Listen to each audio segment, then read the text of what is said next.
Hey everybody. As you know, I don't do too many reviews on things, but I did want to do a review on the black box Britten-Norman 2. I just picked it up today. It's been on the market for quite some time. I've been looking at it kind of for a puddle jumper. So I picked it up today, and I really like this plane. It flies really nice. I was actually surprised that it flies this well. It has a little bit of a heavy sink rate on it, but the climb out is unbelievable. And I think from what I know of Britten-Normans, it's pretty normal. They have an extremely high climb out rate for the size of the engines that they have. But this plane does fly really nice. I did not have a checklist, or at least I didn't have one. I don't know. Maybe it comes with the PC or not, but I'm using Xbox. So, but it's pretty straightforward. Play around with it a little bit, you figure it out. The fuel select switches on the top, red and green, are a little difficult to read, but they both get pointed inwards. I did find that out. And then once you get started, watch your gauges and let everything come up to normal range. I noticed that during flights, the oil temperature runs just slightly off of the yellow, and I've adjusted everything that I can adjust to try to see if I could get that temperature to change, but it wouldn't, so that must be just something within the developers. But the dashboard is really nice. The view while flying is fantastic, and the flaps do perform very well. I've tried different levels of flaps on takeoff and landings, and they're very effective. The other thing is that the engines are a little loud, so you have to monitor your volume. But I really like the sound of these engines. I think they've nailed it. When you hit full throttle, this bird sings, and I love that sound. But again, you might want to play around with your throttles or your volume a little bit. As far as takeoffs go, it's pretty much by the book. I'm not going to get into numbers or performance levels because you could Google that and get all kinds of information on the Britten-Norman and other videos that are out on YouTube. So, but yeah, performance, from what I've read and from what I've experienced so far, is pretty much on cue. So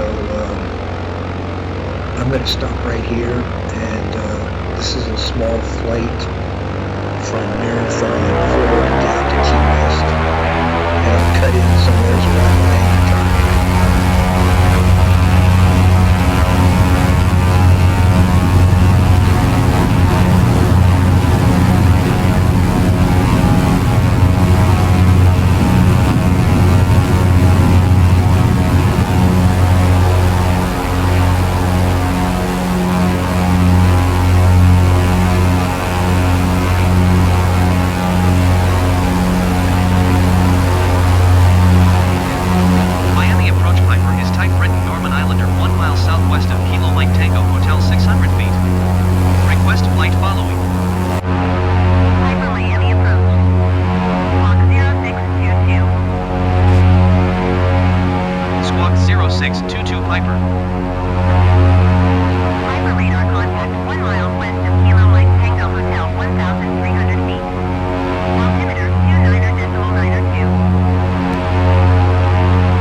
The plane has pretty good sink rate, so you have to watch that. If you get behind a power curve on it, it takes an awful lot of power to recover it. I've flown it full weight and no weight, and there is a big difference, believe me. The other thing that you'll see is that it does taxi pretty fast. It's got a high rev, and even at no throttle, it wants to boogie right along, so you have to work the brakes quite a bit. The other thing is, if you let your AI land the plane, which they do very well, you'll notice that as soon as they do land, they increase the throttle, almost like they're going to go around, but it's only to get to the turnoff point, so don't get too jumpy about it. But I don't know why they do that, but they do. But you can hear the noise there just on a normal taxi, and I'm applying brakes every now and then to keep it slow. So you have to kind of watch that. But the plane flies really nice. The approaches are nice. I haven't done any instrument approaches yet. I'm going to.